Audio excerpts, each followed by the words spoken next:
Yes,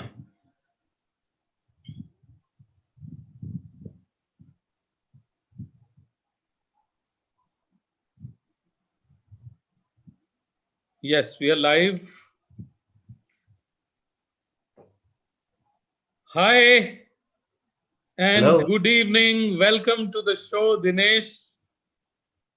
And Thank good you. evening, good evening, ladies and gentlemen. Good evening, boys and girls.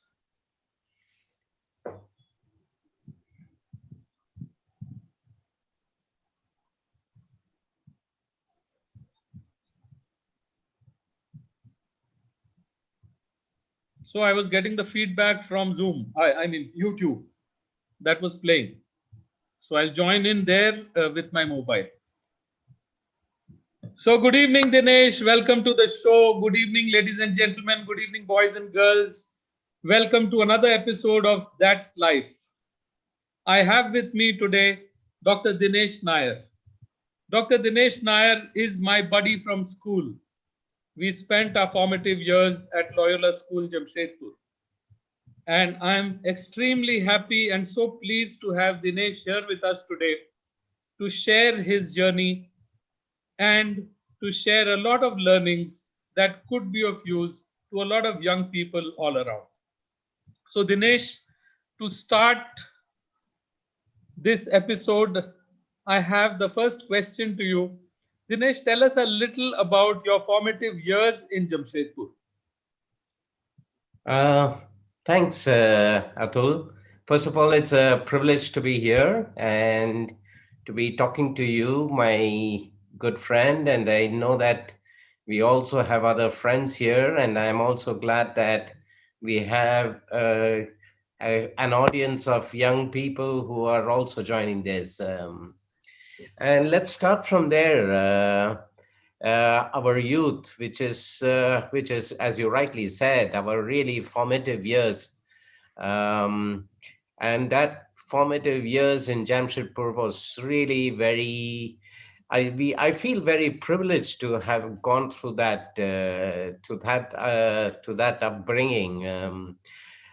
Being in Jamshedpur, being in Loyola School, being in a city that had most things working, it's really quite unique, and in a way that prepared us quite a lot for our lives ahead. I I think it was unique that it was not only learning that was important. It was about all round development, and it's about how you it's about just building those skills that were so encashable throughout your lifetime. It's about your communication skills, but it's about your working with other colleagues and team working skills. It's about even even leadership skills, to be able to weave through. I think those are things that really grounded me, and which I feel that really helped almost every one of us to actually use it and build our lives around it. What we learned in class was a very small part of the larger benefits that we gained from that whole environment.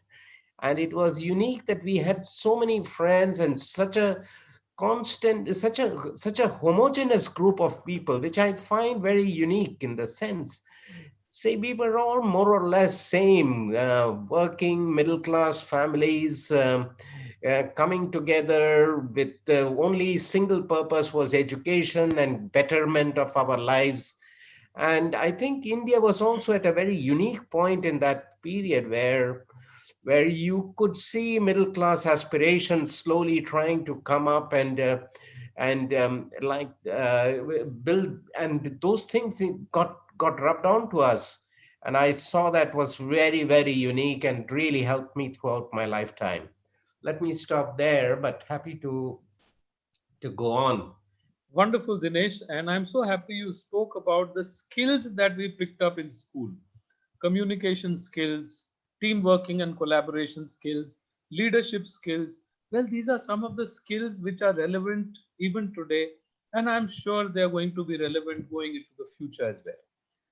And Dinesh, at that time, I don't think we realized the importance of these skills. We just acquired them because of a system that our school followed. And Yeah. today, when I see a lot of kids missing these things, then I wonder what changes may be required in the system so that everybody would have these skills. Dinesh, we had a wonderful library in Loyola School. Yeah. And what part did reading play in your development as a person? That's a very nice question, and I was actually, when I really thought about all of this, I was really thinking of the library, Mrs. Pilani. Irani, who was there as a librarian. Like, it was like have you ever thought that I would spend my lunchtime going to the library to look at cricketing books, to look at what stroke to play, and what means it was the library had so much to offer. I remember from Jane Austen books to cricketing books, you had everything, and it built a sort of I think it built a sort of culture for reading that I have continued to build on. Actually, I still find it very rewarding as well as relaxing to be able to be with books and to continue to do that. So I think that was really one of the biggest gifts that we had, and to use that to throughout our building up period. Yes, because that is one skill that I would like all students to actually acquire, the habit of reading and the habit of reflection after you read. So that's Right. wonderful, Dinesh. Now, Dinesh, when did you decide that you wanted to become a doctor and how did it happen? Uh, yeah, yeah. See, these are things that okay, yeah, at the back of your mind, like, we just as I said, most middle class aspirations were, okay, my child goes on to become an engineer or to become a doctor. So somehow those things get rubbed on into you as you go on. But it's also, yeah, life plays its own games, and you reach in certain points at certain places to be able to do that. And I think I was pretty like it being going into medicine was always a part of my, I think, inner, I would say it was my inner desire, or I wouldn't really say calling, because I don't know. It was more was, okay, what is the next thing that you have to get over, and you just do those things. And but yeah, we went to Calcutta. I went to Calcutta to do my finish my schooling. And the Calcutta system was one of the ones that offered me a place in medical school, so I Oh, actually moved into wow. that. So that was how I ended up there. And which medical college was it in Calcutta? I was with the Arjikar Medical College. This is in Calcutta, one of the four medical colleges in Calcutta in the north. And yeah, I found that was also a very unique experience. It was it. This is where I saw that our like very protected environment in Jamshedpur and the school, and you get into a regular medical school, Hmm. and you see the heterogeneity in society, you see the diversity in society. That's where you begin to realize that, okay, this is the school was very good and it helped you to do certain things. But when you go into these medical schools, and you are faced with, you see a huge number of different sort of people who come into these schools, from people from vernacular mediums to, and you then begin to see how life is different, and how society is made up of so many different people. you begin to like in our schooling age, we rarely used to see the like things like religion or caste. It never even affected us as much, Absolutely right. and you get into these as and it's only here that you began to even fathom some of the depth of these things. It was like I've never really thought much about politics, but being in the Calcutta system, politics was part of the life Part of there. the air, So yeah, the yeah, air so in part of Calcutta. the air. So you begin to see those parts of life, and I think just like in school, this was a very different education for me. While of course the textbook learning was part, but life itself was a different became a different learning experience, because you saw that it was so much bigger, and like there's such a lot of India's diversity was so much more evident there. Wow, that's great. And Dinesh, I can see that you've also done a PG course from Tata Institute of Social Sciences. This was in Yeah. healthcare management. So, could you tell us a little more about your stint there? And did you work for a few years before you went in for that? Yeah, that is yeah. My coming to what I am now, I Hmm. consider myself as a more as a public health specialist. Moving, so it's a very smaller, much smaller, less attractive part of medicine. Of course, though, with COVID now, that has become such a central part of our uh, public health and care. But yeah, after medical school, I went to Madhya Pradesh, and I was working in rural Madhya Pradesh in Shadol with the coal Okay. mines. All right. And And this was I what? was, CCL? I was, yeah, with the southeastern coal mines, and I was Okay. a young medical doctor in the coal mines. Wow. And this was again when we are talking about life's journey, and this is again where life takes you to a completely different environment, and where I you are in a mining environment. You have labor that is there. You're dealing with labor unions. You begin to see petty corruption. So just like so as you began to do that, my learning was also more about people, about society, about how the industry was working and how you fit in within that. And that gave me a much better appreciation of while I was doing healthcare, to see that there could be other roles that I could play. And that's where I think moving towards public health became much more attractive. When I went and did a master's course in the Tata Institute at Bombay on public health administration, which basically took me down through a path that was a little bit more off beaten path than the usual, where you would be a practicing physician or a great ophthalmologist like Grover, to being a more office-based public health specialist. So that's where that was my what do you call the divide in the road, where I took that point You towards took the other fork. Yeah, you took yeah. that. So, was it the state of public health in the country at that moment which prompted you to go into this area?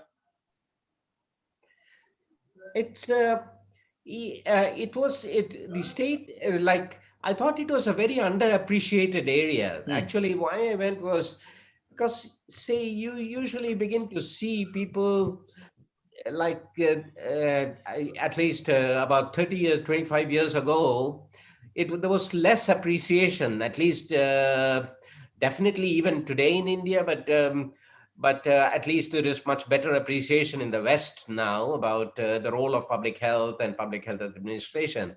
Because public health was like the bottommost rung. It is the Hmm. dregs. Okay, Hmm. you Hmm. just have to do this. Acha, oh canteen saaf hai ki nahi dekho. Hmm. Oh, acha sandas saaf kiya hai ki nahi. Koi Hmm.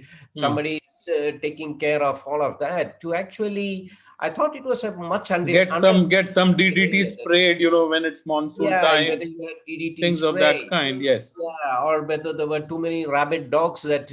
that I had to manage in society. Yes, So I thought it was a very underappreciated area, and I thought maybe this is something I I felt attracted towards. I didn't know what the career options, or it was still an evolving. It was a little bit of a nascent. risk at that Yeah, stage very to nascent move stage. into that. Hmm. I had a lot of people advise me why you want to leave this to move this. You're doing this. Why you want to become a pen pusher? But that was a it was, at least I felt a little bit passionate towards it, and I thought, what yeah, it is worth the risk. Why not do it? So not I don't think it was maybe it was too much bravado, but anyway, I But did but jump into it, and but you've done so well, Dinesh. Ladies and gentlemen, boys and girls, let me tell you a little about my friend and what he does these days. Instead of introducing, at the beginning, what I like is as you go through the journey, then you introduce the personality. So, Dr. Dinesh Nair has been with the World Bank now for the past 15 years plus, and at present, he's in an executive leadership position in Beijing, China, where he looks after health, population, nutrition.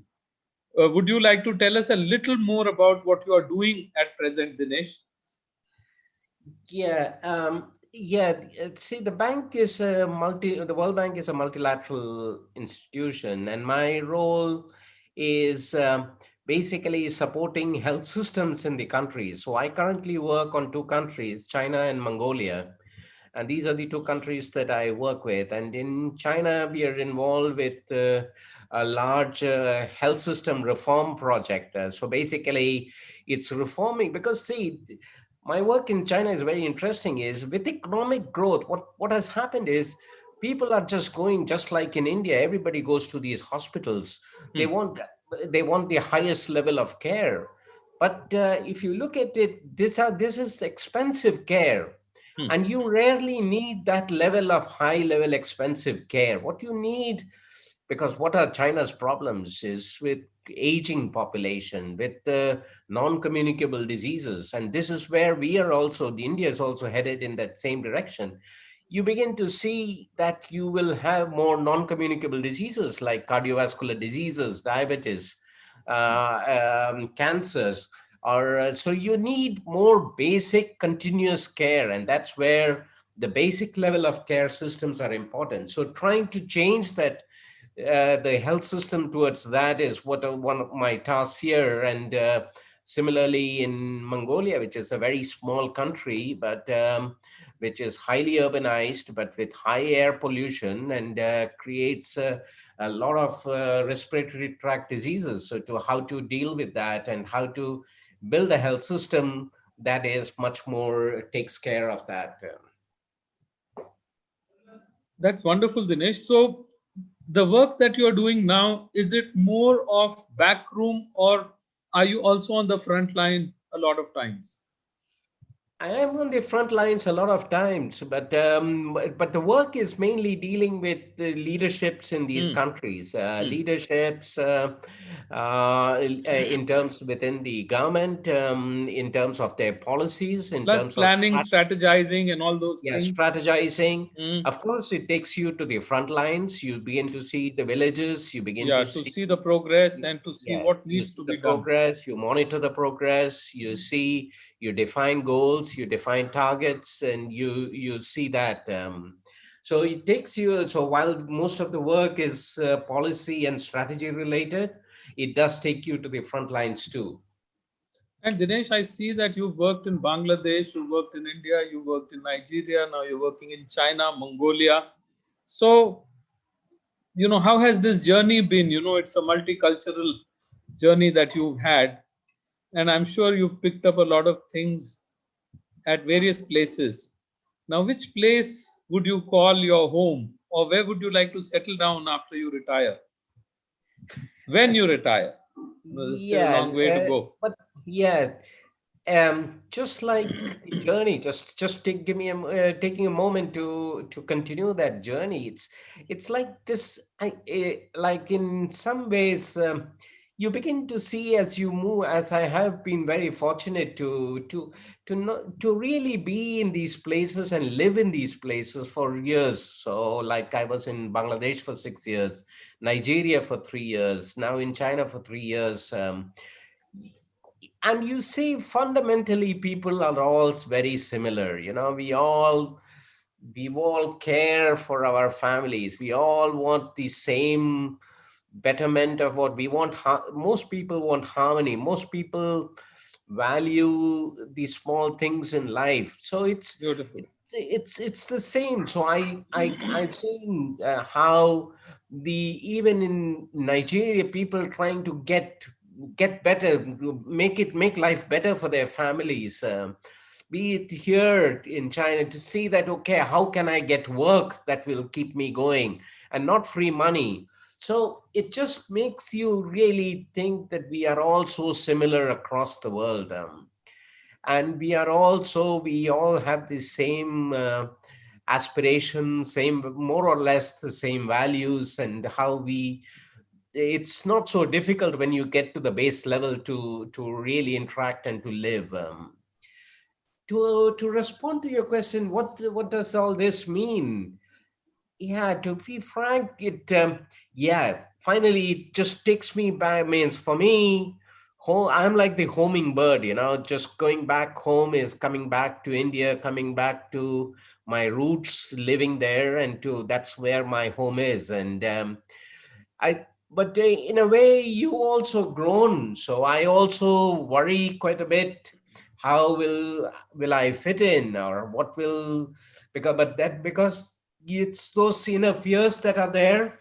But that's how you want to be able to live the rest of your life, living with your own people, contributing to society, to be part of that, and to use some of this back in your own context, is what I would aspire for. But let's see, I think that's where I see myself going back to home, going back maybe to Kerala, going back to live there. But yeah, going back to be with you, friends. So that's where I see myself. Yes, we'd love that, Dinesh. And Dinesh, tell me, at what point of time did you get married? This is that's those were interesting days. We could go on. There's those my Yeah, I got married when I just had started 1 year in the coal mines. And it was really, I'll just take a minute to Sure, explain. sure. I'd love to know that. Yeah, it was like we got married in Kerala, and of course, we came. I was working in as a doctor, and there, Doctor Babu was like, okay, in that small coal mine area, you were like, it was you were Doctor Babu to bahu ko leke aaya hai, and you could see I got The down welcome, the grand to welcome. dusty railway station where there is no taxi, so you have the only vehicle is an ambulance. Oh, So I wow. took my wife in the ambulance to our home, where the labor unions had set up all the flashy lights Oh, to God. invite this thing. Welcome you. So that's where we started our journey together, and it's now over 30 years. And your wife, Rema, is she a healthcare professional too, or she My is? my wife Rama has made a lot of sacrifices. She's been much more. No, she's not from the healthcare profession. She's been quite innovative, and has been able to continue to keep herself satisfied, and working in different environments. In starting from schools, in working with schools in Mumbai, to working with a physically challenged NGO in Wow. Delhi, to working with the High Commission, British High Commissions in Dhaka and Nigeria. and with the Salvation Army in US. So it's been yeah, like she's evolved herself into all these different roles as we have moved on. But I'm glad that we are still together, despite my being a difficult partner. And you had a stint with DFID, Yeah, I did UK. work Yeah. with, yeah, before moving to the bank, I worked for 6 years with the UK Hmm. Department for International Development. Hmm. So tell us a little more about your work with DFID. Yeah, that's again, that's say, okay, yeah. I think, yeah, That was in after India. mines and after doing my Tata work with Tatas, I was working at that time in the urban slums in Mumbai. So I Hmm. worked in some of the slum areas like Dharavi and others, and I did some very interesting work with tuberculosis patients at that point of time.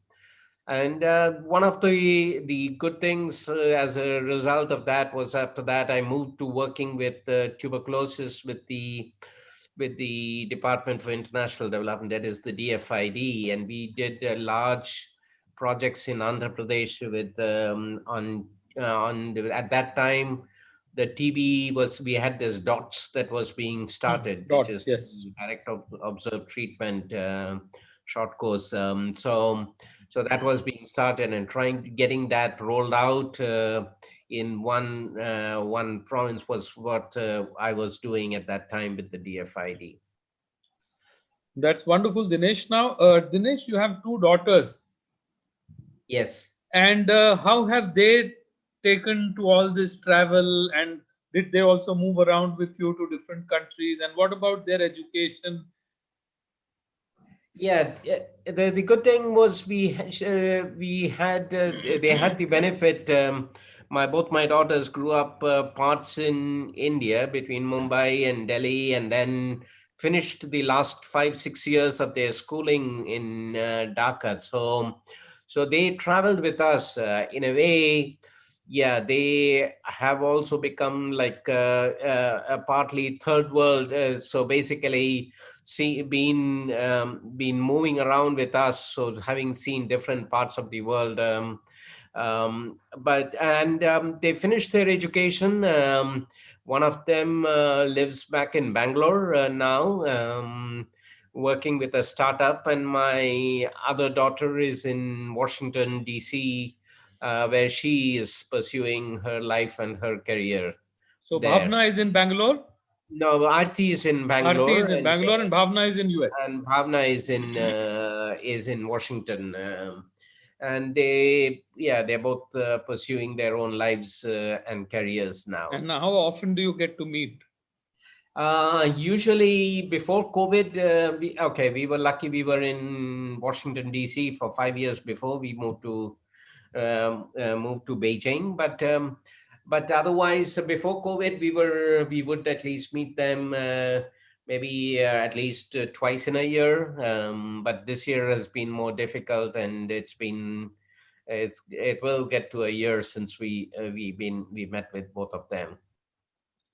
So, Dinesh, since you mentioned COVID and you are an expert in epidemiology, if I'm right, and industrial health. So the way diseases spread and all that, I was going through the definition of epidemiology. And COVID, of course, must have been a defining moment for everybody in the industry and somebody as senior as you and in such a role. So would you like to enlighten us a little more about COVID and how you are involved with the efforts that are going on and what can we look forward to? Yeah, I won't take too much time on that because yeah, let's say this is yeah, this is a pandemic, and we have it's a once in a lifetime pandemic, and we are the unfortunate to have to see this during this in our lifetimes, and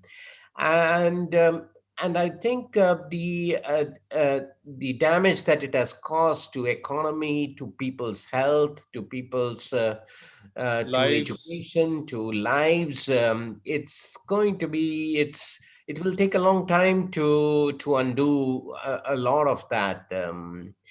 I think we know that because of the inequities in our society, because it's always the poor and the vulnerable who have who face the most of the challenges from this. Yes.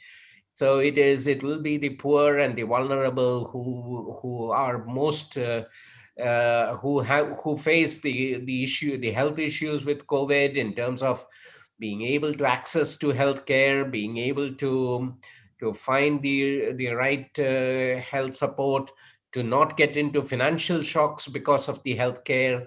It's for children to be out of school because of that, because and if you're not literate, IT literate, then you are the ones who are going to be Yes. most vulnerable. So our society is becoming much more fractured, and the inequities are becoming much more profound with this pandemic, and which is very sad. So I do see it's also in a way created our world to become more isolationist, uh, becoming much more insular, becoming more politically divided. It's so much more complex. I think globally too, we will see these how things will change in terms of it's much more every person for himself, or every country for its own. So jobs, transportation, moving between societies, supply chains are all going to become much more different. I think we will see huge changes in workplace. I think things like, okay, just getting on a flight and move from one place to other, things like that is going to change. I heard recently from my daughter that till next September, everybody is working from home. So it's going to be a very different world that we will see possibly as we go on, and that's going to be very different. Yes. A lot of paradigms are changing and have changed. So, Dinesh, now let's go into something which is more entertaining. And, I'd like to know a little more about your favorite films, your favorite food, your favorite book, some of your favorite things, your favorite destinations, your favorite wine. Yeah. Okay, let's start with the last. All Yeah. right. Yeah, I like Grover's this thing, Grover Wines. Yeah, we all love I Grover. would say, but but yeah, I moved on to drinking, moving away from drinking hard liquor to just enjoying a glass of wine, Yeah, that's why I said wines. a glass of beer, which is my which is a good way for me to sometimes Unwind. yeah, unwind after a busy week, or at the end of a tough day. Hard day Uh, and night. in terms of I love watching movies. I find it very relaxing. I love watching political thrillers and fast-paced action movies. Or I just the last one I watched was this week, was a four-part serial called Spy, an Israeli serial, which I thought was very interesting and very well done. um, yeah, I watch all sorts of movies, from Malayalam to Tamil to Hindi to English. I like foreign language movies, as long as they have good subtitles. So I do enjoy a range of movies that are there. I do enjoy traveling.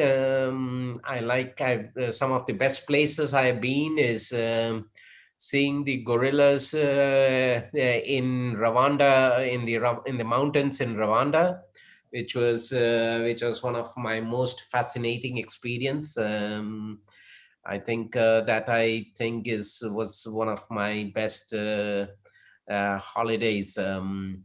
I so it's I yeah there's I take time to now continue go back to reading. I recently started both with reading to alternate it with Audible, just to give try different ways of reading. So it gives me at least read different and read faster in certain different genres of literature. So Yeah, Audible is that's good. what I love to And do. have you also engaged with the Kindle? Yeah, the No. Kindle I do read. That's how I read because books are very hard to get Hmm. physically. So Kindle, I'm reading currently an interesting book called Beyond the Beautiful Forevers. It's a Catherine Boo Pulitzer Prize winner, which is an interesting book that I'm reading now. All right. Now, Dinesh, tell me, did you ever think about writing something yourself, a book or a blog or some such thing? I yeah, I don't know if I it would be it could be. I'm not really put much thought into it to be tell you frankly, but um, yeah, I really want to do something. I'm more into doing things.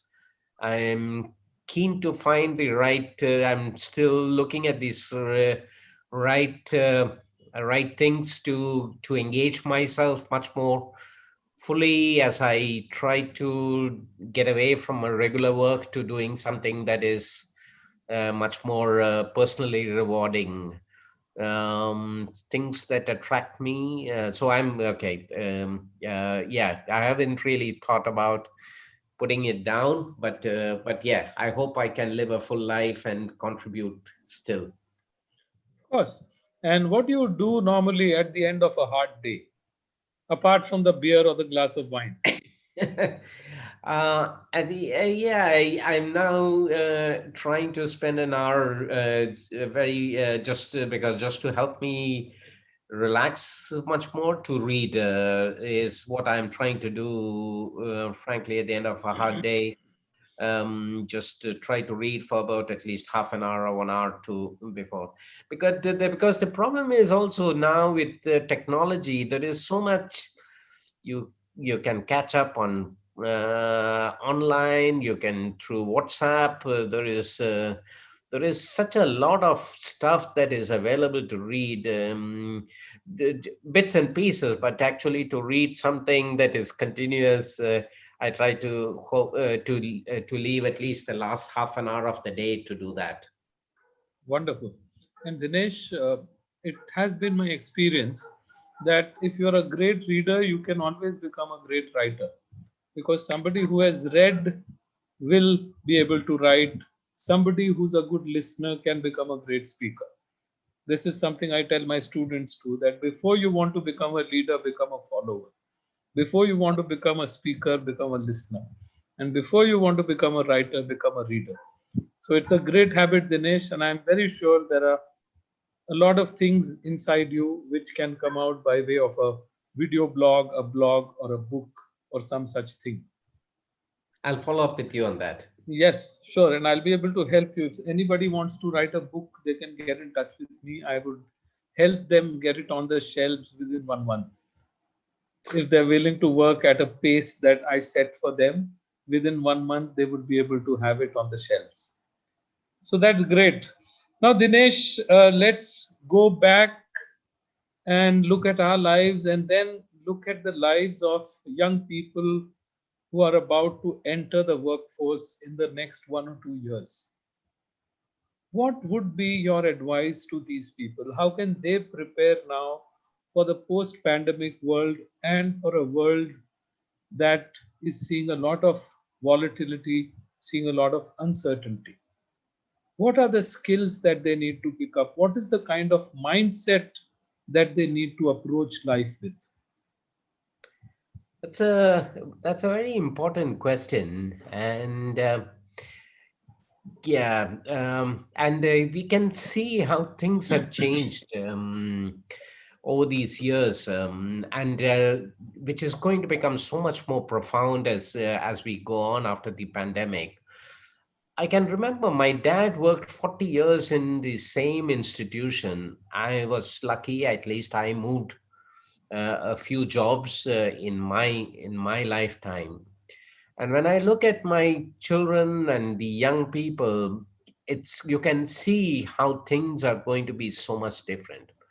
My first point is, see, all the education you have done is great, and I think this puts you in a good place.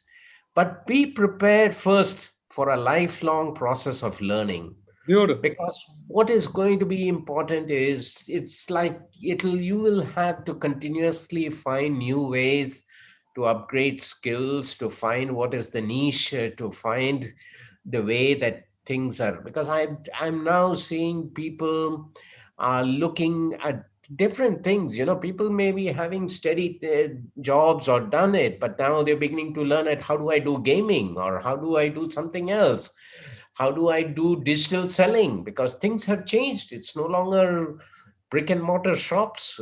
So that's number one, a lifetime of learning, which is, I think, very important. A second is, which I think is going to be inevitable, is embrace technology.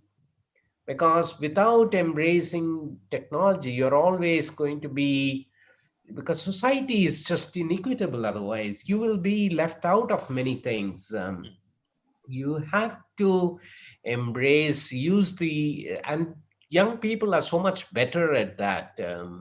So to be able to actually get and to just absorb those technologies so much easier. So you have to embrace technology, be skilled, and try to build those skills so that you can continue to move ahead. I think the third is, there is going to be volatility in the market, and you don't have to. We all need to survive, but also continue to follow your passion, because finally, beyond the job, that okay, which is very important for each one of us. There is has to be some passion that will, because the passion will show you where you have to go, because I think that is that should be the real driver, so that you can find, you will be willing to accommodate many of the brunts of life, because life work is never going to be simple. It's going to be hard, and you will be able to absorb a lot of the shocks, because at least the passion is a defining factor in what you want. So yeah, these are some things, at least three things that I would want the young people to think about it, because I do wish them great careers and great lives. But you have to be prepared to embrace technology, to be to A be lifelong flexible. learner Yeah, and to lifelong have learner. passion, and Yeah, along with that, always have compassion. yeah. That I think is very, very important. So, Dinesh, we are coming to a stage where we have a couple of our friends here, and I'm going to call them to the meeting, and they would also be asking you questions. So, I have with me our childhood buddy, Ashok MS from Bangalore, and Dr. Sandeep Grover from the US. So, Sandeep and Ashok, please join us. And yes, Dinesh would be happy to take a few questions from you. In the meantime, let me check if there are any questions from the audience as well. Yes, please. You can unmute Ashok and Sandeep. Hi, Dinesh. It was nice to hear about your life journey. It's always good to catch up with friends and see what we did 40 years back. We sound old, but or maybe even more than 40 years back, and what all has happened for with you. So that's a tremendous journey that you have had. So congratulations on that. You brought up a very hot topic of COVID. So it is really unfortunate that this happened, and it is unique in itself, anyways. But I think it has become more of a problem with politicizing it, and COVID is not pro Modi or anti Modi. COVID is Correct. not Democratic or Republican. It affects everyone, and I wish that we would fight as a team rather than be divided in the fight. So, but on the other hand, I think it has changed a few things very fast. I mean, those changes would have happened in 5 to 10 years, and it happened right away. Like, for example, telehealth. So telehealth was coming. Insurance Mm. companies would not pay for telehealth. And then That's suddenly, right. 1 month into COVID, everything was put into place. Yeah, it's in your face That, now. yeah, and that was very helpful for us as well as for the patients. Mhm. So, No, true, Sandeep. I completely agree. This has really fast-tracked, at least on the technology side, into development, where things have really moved very fast. And as you said, healthcare is one of those biggest beneficiaries. I can see, as you rightly said, insurance now pays for telehealth. Most people are now taking, even they're like very. I was listening to, hearing how they're using even pulse oximeters at home-based Yes, pulse absolutely. oximeters. So very unique and and what is great about India in those contexts is how you can turn around this technology into low cost solutions, and they would basically use the TV to show the time and just put the pulse oximeter there, and okay, you have real time monitoring there. Yes, Ashok. Yeah, hi Dinesh and everybody. This was really nice to hear Dinesh and his journey. And yes, one of the things I think we as Loyalians, as whenever we talk to our friends, we find that each one of us seems to have, beaten a path of, A different quite path. differently from what everybody else. So we are not on part of the bandwagon, so to say. Dinesh, very heartening to note the choices you made in terms of saying that I'm a doctor, but I intend to do something which is different, still being a doctor. Uh, what could you talk of some of the major challenges on this line? I mean, you did mention the fact that there was this fear of the unknown in terms of what kind of career does that give, but I'm sure that you have at some point in time during this journey faced some difficult choices, and how did you stick through this? Yeah. Thanks. Those that's Yeah, that is very important, and it's also which sometimes I look at my own where I am in my career, and you look at yourself and you think, is it career by design or career by choice? It's like, or I'm failing the right word to say that, but because if I wanted to end up in this same place, I know there are better ways to doing what I have ended up doing, because so I always feel that that challenge in my work also is because, okay, I started out as a medical doctor who's now doing public health administration, but you could have been doing an economics degree and you could be a better economist, a public health economist in the bank than possibly some of the skills that possibly which will put you in an equal or better position in terms of that.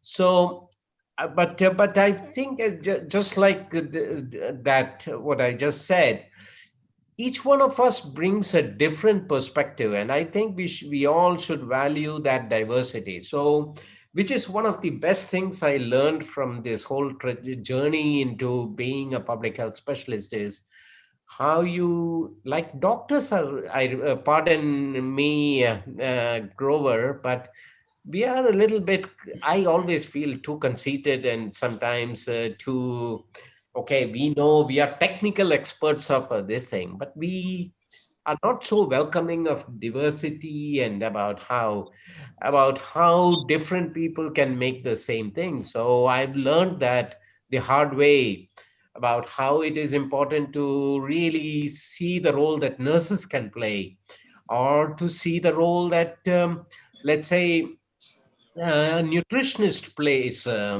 in terms of the, or be it a physical medicine. So you begin to see and you begin to question yourself. You don't have all the answers. So I think in a way, I have begun to appreciate that, and possibly while I bring a particular value to this table, there are others who bring other different angles to it, and I think Absolutely. together we Very, make it. very, very well said. I Absolutely. will, I will also say, I think you are in an excellent position because one of the major problems of public health is that people who are administering public health are not physicians. And Mhm. so they have really not seen patients. They do not know the atmosphere of the clinic, the hospital, the nursing, and all. They've just theoretically they know about it. And then they make policies which may not be good when you try to carry them out in the field. So having a physician being in the seat of a public health official, I think brings a lot more practicality to it. And so I think you are one of the right people in that job. You're the Thank you. right fit. Yeah. Exactly. You're a square pole in a square hole. You're the right fit. So, ladies and gentlemen, I'm very happy to tell you that the two gentlemen who just joined us during this Q&A round, Mr. MS Ashok is going to be our guest next Sunday. And Dr. Grover, though he is very reluctant to come up and he says, what will I say for 1 hour? He's going to be our guest the Sunday after next. So after Oh, Ashok, boy. so this is a preview to you, and you should really look forward to these two gentlemen coming here and sharing their life journeys with us. And yes, Dinesh, what is the last message, one single message which you would like to give to the youth who are aspiring to be good people, and I'm sure people who would do things for others? So what is one message that you would like to give them? Uh, Yeah, that's a tremendous burden. If it is one message, I think value each interaction, each experience, because Wow, you don't know when that comes and what learning that will bring you at some point. And I beautiful. think um, I don't want to explain it further because some of that very early days learning in that coal mine, being a doctor there, was something that I still, when I sit so many miles away in an office, I still think about those times and what that learning actually gives. So don't underestimate each Beautiful. interaction and each learning experience because they are Profound. all going to pay out in some point. Profound. Wonderful. This is something that will really bring mindfulness into them. You know, Yeah. that is something which will then give them rich rewards in the future. Now, on a lighter note, and as we come to the end of this episode, Dinesh, while you were at Loyola School, had you ever imagined that one day you would be sitting here with Ashok, Sandeep Grover, Atul Sharma in such an episode? How did you feel? You know, and how do you feel? I'm sure you never imagined this, or did you? No, I never imagined. Could we imagine like how things have become so different? How again technology has brought us all so much closer. How it would have been unimaginable to expect that you would continue to have that same link to a same class, to a same school that we all grew up in, and we are continuing that conversation. and using that conversation to actually influence others itself, it's mind-boggling. I think at least this is a great that we can still connect, and fundamentally how that bonding is always there for us to rely on, to be the food for thought for each one of ourselves. Absolutely. And so, on that note, friends, we'd like to end this episode. And we thank Dr. Dinesh Nair for his gracious presence here on the show. And we thank him for the great ideas that he shared with us, the great wisdom, the great knowledge. And friends, you can't go through all experiences yourself. It is through the experiences of others that you learn about life in so many different ways. That's life. And ladies and gentlemen, next Sunday, we are going to have with us MS Ashok. And the Sunday after that, our elusive Dr. Sandeep Grover is going to be with us. So, hope to see you next Sunday. And until then, stay safe, stay blessed. Thank you very much. Thank you, Dinesh. Thank you, Ashok. Thank you, Thank you, everybody. Sandeep. Thank Thanks, you, Atul. viewers. Thanks, Ashok and Thank you, Grover. everybody. Thank Guys, have a you. good